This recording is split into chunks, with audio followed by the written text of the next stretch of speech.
নমস্কার বন্ধুরা, আমি সুতপা। দেখো সুতপার কথাতে কি নিয়ে এসেছি আজকে। নিয়ে এসেছি কাঁঠালে বীজের ডাল। চলো কি করে করেছি কাঁঠালে বীজের ডাল সেটা বলি। আর তার আগে অবশ্যই চ্যানেলটাকে সাবস্ক্রাইব করে ভিডিওটাকে লাইক দিতে ভুলো না। এবার চলো তাহলে যাই। এই যে হচ্ছে দেখো কাঁঠালের বীজগুলো আমি উপর থেকে খোসাটা ছাড়িয়ে এরকম করে সিদ্ধ করে রেখেছি। এগুলো কিন্তু সিদ্ধ হয়ে গেছে, খুব ভালো না হলেও মোটামুটি সিদ্ধ হয়েছে। এই দেখো মানে 90% সিদ্ধ হয়ে গেছে। আমি ভালো করেই করার চেষ্টা করেছি, যা হয়েছে হয়েছে। এইবার এগুলোকে জল থেকে আমি তুলে নেব। তুলে নিয়ে পুরো এটা ঠান্ডা জল দিয়ে ভালো করে আমি ধুয়ে নিয়েছি, কারণ কাঁঠালে বীজের উপরটা না সিদ্ধ হওয়ার পরে দেখো একটা লাল লাল জলটা হয়। এই যে এগুলোকে আমি তুলে নিচ্ছি। এগুলোকে এবার মিক্সিতে খুব ভালো করে পিষে নেব। কাঁঠালে বীজের ডাল যে এত ভালো লাগে, মানে প্লেন আমি তো ডালই বলি এটাকে, এবার কে কি বলে আমি জানি না, আমি এটাকে ডালই বলি যেহেতু ডালের মতন করেই করি। এই দেখো এগুলোকে আমি তুলে নিয়েছি। আর এর জন্য আমার দরকার হবে কিছুটা রসুন। এই যে রসুন দরকার হবে কিছুটা, রসুন আর কাঁচা লঙ্কা দরকার হবে কতগুলো। ঝাল যেমন খাবো সেরকম পরিমাণে, এতটা দরকার হবে না। এই দেখো এতটা রসুন দরকার হবে। আর ঝাল তো আমি দেবো, আমি 5-6 দিয়ে দেবো, কারণ ঝাল একটু বেশি হলেই ভালো লাগে। কাঁঠালে বীজটা তো আমাদের এই বীজটা হচ্ছে একটু মিষ্টি মিষ্টি, ওই জন্যই ঝালটা একটু দেবো। আর না হলে ঝাল একটু কম দিলেও চলে। একটু ঝাল একটু আমি বেশিই দেবো। এবার তোমরা তোমাদের পরিমাণ মতন দেবে।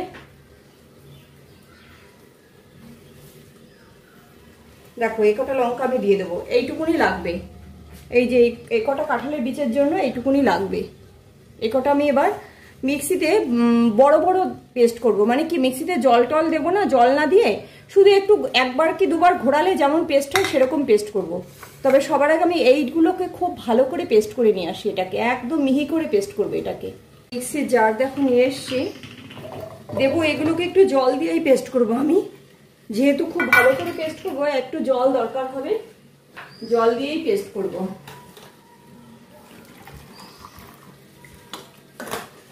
আর ডাল বললাম, ডাল তো একটু পাতলা হবেই। পাতলা বলতে কি অতটা লিকুইড হবে না, কিন্তু এরকম দেখো না কেমন করি।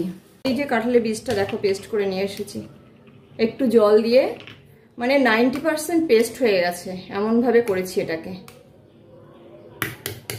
এবার এটাকে রেখে কড়াই ওদিকে বসাতে হবে। কড়াই বসিয়ে দিয়েছি, আর সেই ফাঁকে রসুন আর কাঁচা লঙ্কাটা আমি একটু ঘুরিয়ে নিয়ে আসি। কড়াইটা গরম হতে থাক। গ্যাস ধরিয়ে দিয়েছি, দেখো কেমন ঘুরিয়েছি, পুরো বড় বড় হয়ে রয়েছে। কড়াই কিন্তু গরম হয়ে গেছে। কড়াইতে তেল দিয়ে দিচ্ছি। ওই 1 থেকে 1.5 টেবিল চামচ তেল দিলাম আমি। এর মধ্যে ফোড়নে দেব কালো জিরে।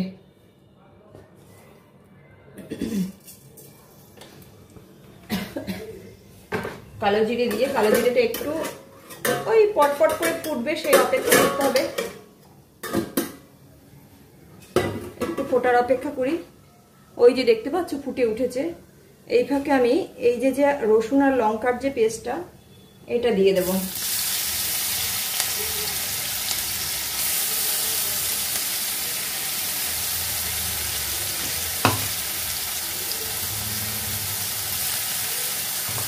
জার ধোয়া, এই জারটা ধোয়া জলও কিছুটা দিয়ে দেবো, জারের মধ্যে আঠা মশলা লেগে এই পেস্টটা খুব ভালো করে হয়ে যাবে।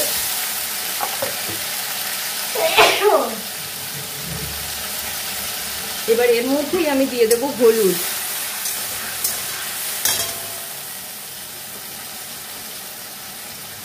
এই যে হলুদ দিয়ে দিলাম, লবণ সব একসাথে দিয়ে দেবো একবারে।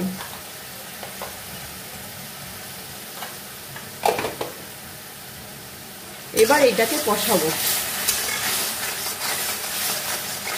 এটাকে কষাতে হবে, একটু ভাজা ভাজা করতে হবে। এটাই ভাজা ভাজা হতে হতে তোমরা প্লিজ চ্যানেলটাকে সাবস্ক্রাইব করে ভিডিওটাকে লাইক দিয়ে দাও। সাবস্ক্রাইব করে আমার সঙ্গে থাকো, আর লাইক দিয়ে আমার রান্না নিয়ে এই যে এক্সপেরিমেন্ট করার আগ্রহটা সেটা শতগুণে একটু বেড়ে যায়। সেই কারণে বলছি, মানে শতগুণে বেড়ে যায় যে ভিডিওটাকে লাইক দিয়ে চ্যানেলটাকে একটু সাবস্ক্রাইব করে দাও। এই দেখো এটা কিন্তু আমার তেল ছাড়া শুরু হয়ে গেছে। ওই দেখো তেল ছেড়ে দিচ্ছে, আর সামান্য হবে, খুব বেশি হবে না। এই যে পুরো তেলটাই ছেড়ে দিয়েছে, এটা কিন্তু হয়ে গেছে। এইবার এর মধ্যে দিয়ে দেবো এই দেখো জলটা।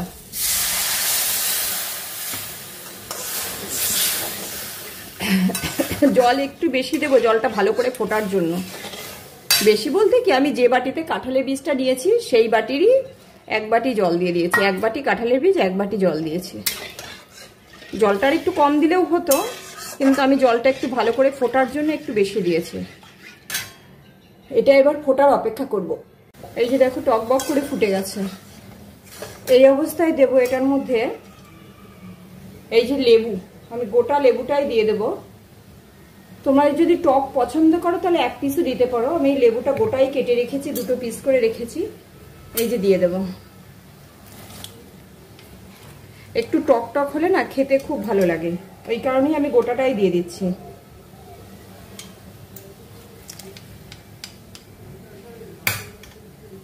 এবার এই সব শুদ্ধ ফুটে গেছে। লবণ টেস্ট করলে এই অবস্থায় একটু লবণটা টেস্ট করে নেবে। আমার কিন্তু এই যে এটা এটুকুনি রেডি। এইবার দেবো এই যে কাঁঠালের বীজ যেটা বেটে রেখেছি আমি, এই যে বেটে রেখেছি, এই পেস্টটা দেব।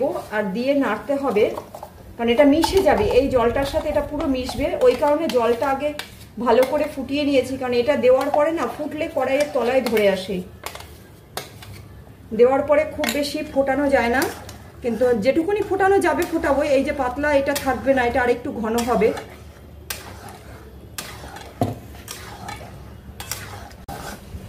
এখন কিন্তু সমানে নাড়তে হবে।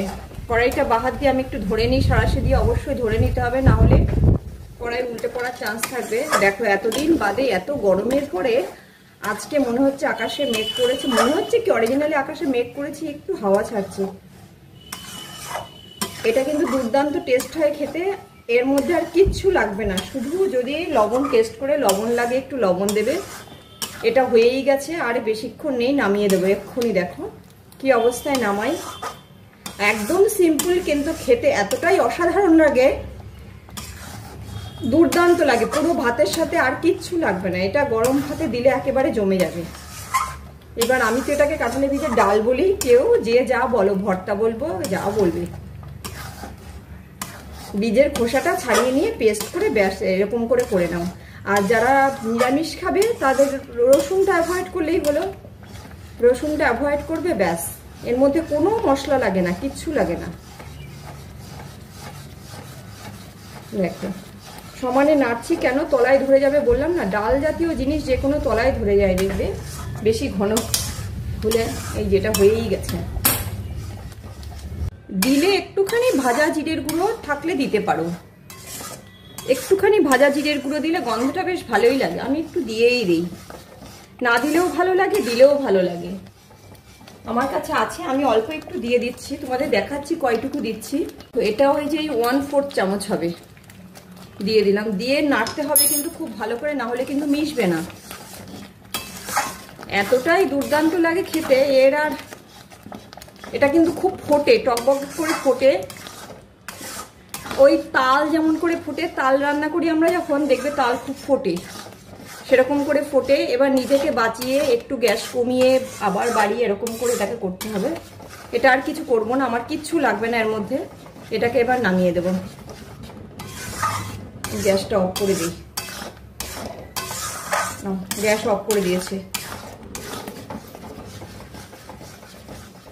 দেখো নামিয়ে নিয়েছি। আর খাওয়ার সময় একটু সাইডে যারা ঝাল পছন্দ করে, এটার সাথে একটু কাঁচা লঙ্কা পেঁয়াজ হলে না ভালো লাগবে।